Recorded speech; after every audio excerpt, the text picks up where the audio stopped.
Who was the best trash talker you played against? Larry Bird. They say Larry was more of a trash talker than Jordan. Yes. So give me a little bit more about the LB though, Larry Bird, man. But Bird didn't talk trash to you. Oh my God, Bird talked trash to everybody. There's a photograph of Larry and I choking one another, and it looked like a moment in which he was going to take a swing. I said, "You're crazy. I'm not shooting no commercial with Larry." People always ask me who's the hardest player I've ever had to guard. And there was Michael Jordan, George Gervin, the late, great Mike Mitchell. I mean, so many players. I always say Larry Bird. Magic Johnson once said, "Larry Bird is so good it's frightening."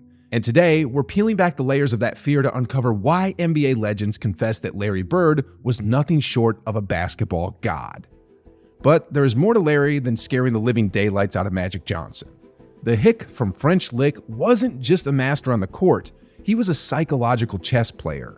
He played mind games with his opponents. I saw Larry Bird one night in Phoenix. They were losing big time at the half. And they come out in the third quarter, and Larry did not take a shot, but dominated the game. He had 7 assists in the third quarter, and they came back and won the game. He could affect the game without taking a shot. Who else can you say that about to that degree? Nobody. Michael could never do that. Never. Michael had to have the ball. Now, I know you've heard the GOAT debates, Jordan, LeBron, and the list goes on. But what if I told you that there's a Hall of Famer who thinks Larry Bird might be the best to ever do it? Larry the Legend, the man with the mullet, the king of trash talk, the architect of unforgettable moments, might just be the true GOAT. We'll get to that. Early days.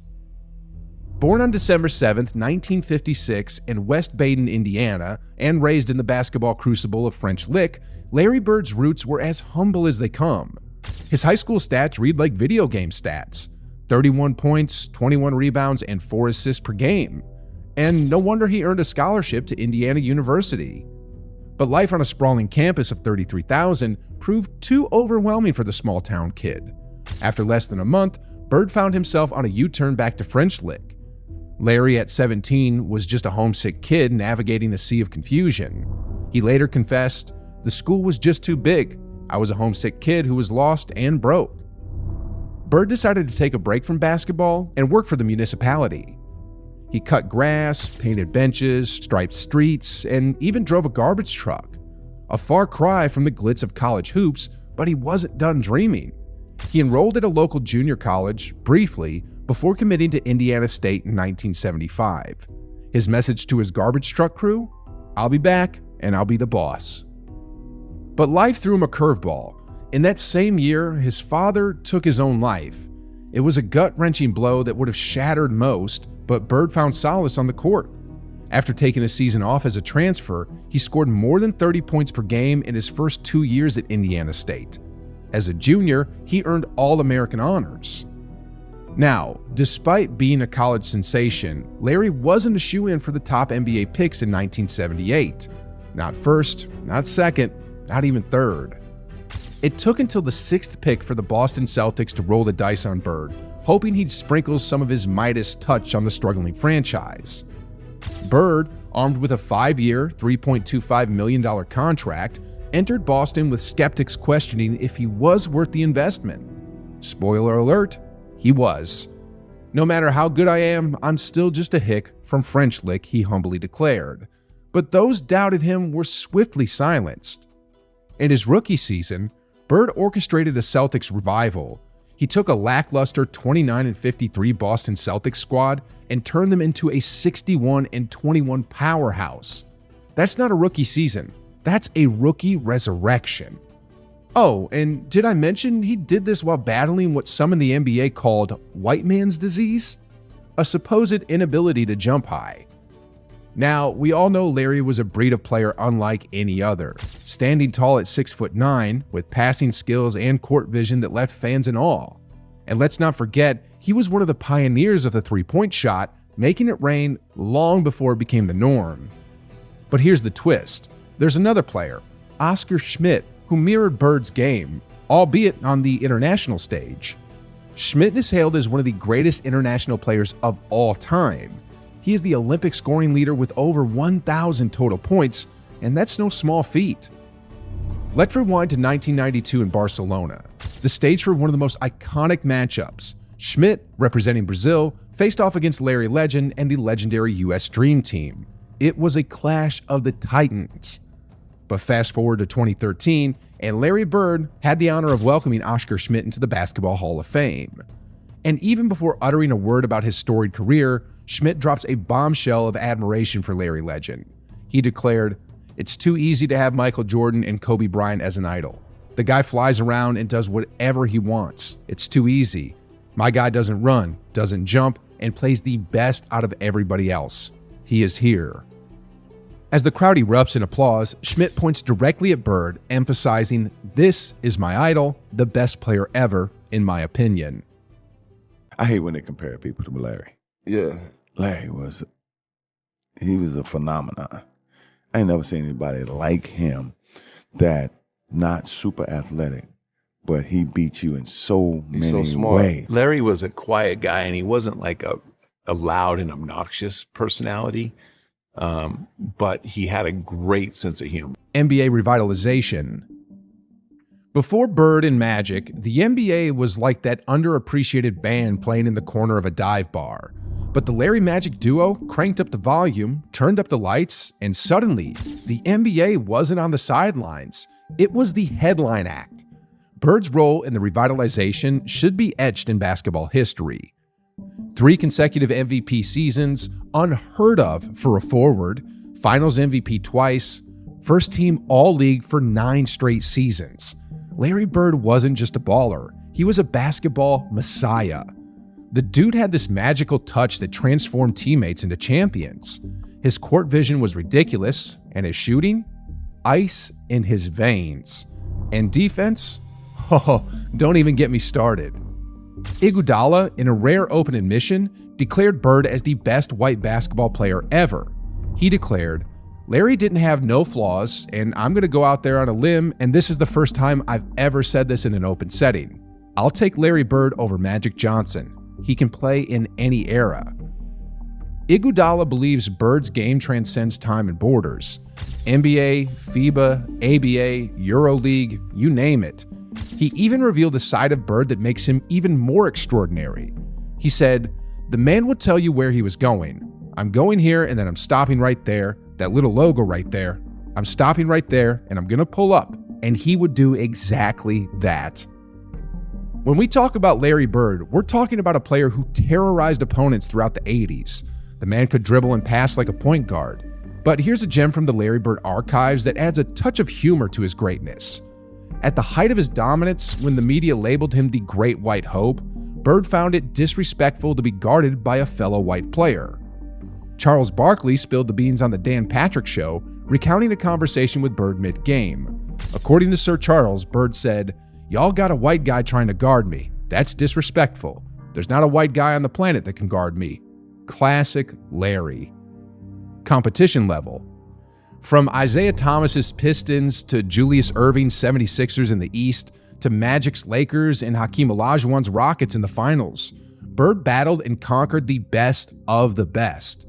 It wasn't just about the Celtics as a team.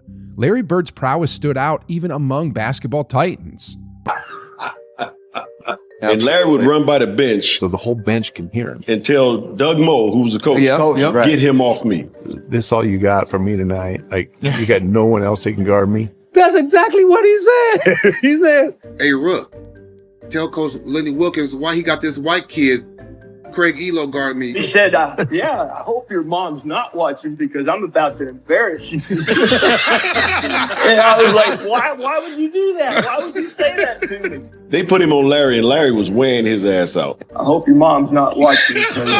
Yeah, he wound up with like 31. You guys are putting a white guy on me. That's disrespectful. You guys gonna guard me with a white guy? Bird had a little smile on his face as he came out, too. He said, these are his words. "You better put a brother on me." You ain't got no brothers? I said, "What?"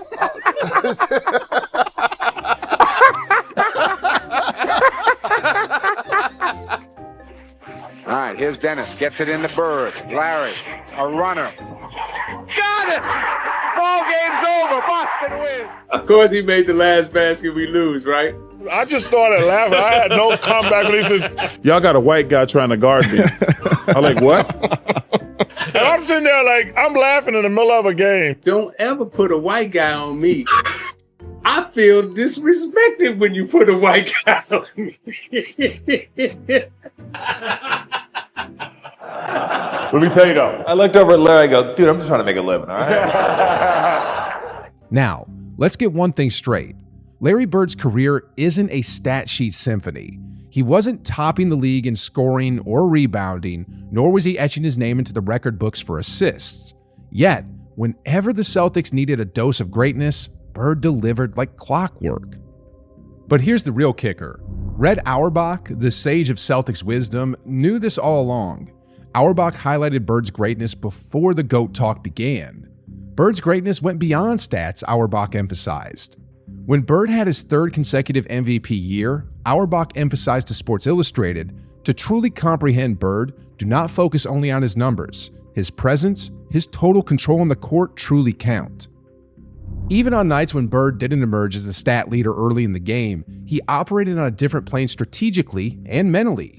Auerbach, in a recent reflection, stated, "After extensive soul searching, I believe he is one of the greatest players to ever wear an NBA uniform."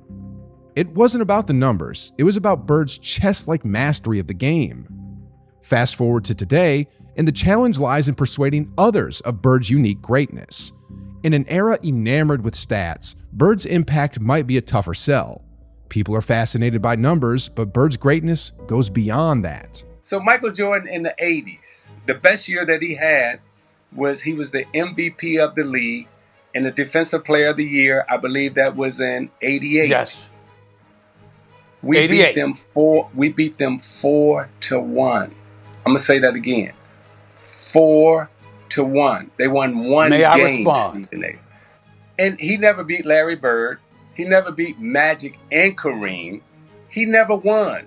And all I'm saying is in the 80s, what I remember in the 80s, it was Philadelphia with Dr. J, Magic, Kareem, Bird, Michael Jordan. He was a non-factor. Post-1986 era. Now, the tale takes a turn after the 1986 season. Bird faced a formidable adversary, a relentless back injury that lingered until the twilight of his career in 1992. Bird's resilience was tested in a battle, casting shadows on his performance. However, glimpses of his prime still flickered. Amidst adversity, Bird showcased flashes of brilliance that defined his greatness. Take, for instance, the classic shootout against Dominic Wilkins in the epic Game 7 of the 1988 Eastern Conference Finals. Despite his injury, Bird summoned his prime and delivered a remarkable performance that basketball enthusiasts still marvel at. Fast forward to 1991, a moment etched in Boston Celtics lore. Bird, battling not just opponents but the physical toll of a head injury, took center stage in the fifth and deciding game of the series. Despite his injury, he orchestrated a takeover, proving Larry Legend's greatness. Now, the question lingers, what could Bird have achieved if his back had held up? It's a query destined to remain unanswered, lost to the realms of hypotheticals. But for a remarkable 7-year span, from 1980 to 1986, Larry Bird reigned supreme. His impact transcended mere statistics. So, was Larry Bird the basketball god? Well, that's subjective, but one thing is undeniable. He should never be far from the conversation. Whether it's his on-court finesse, his quirky remarks, or the battles against the NBA's elite. D. Brown beat John Paxson off the pick.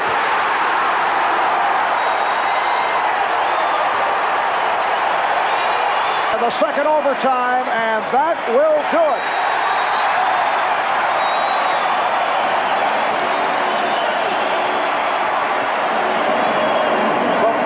Celtics in double overtime and defeated the Chicago Bulls 135-132 in a wild one.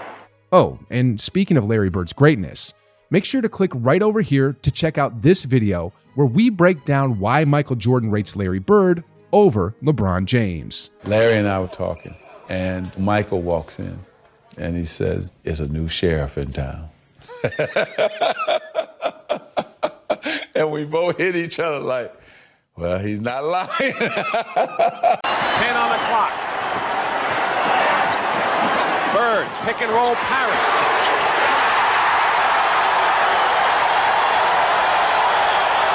Victory for the Boston Celtics to take a 2-0 lead over Chicago in their best of 5.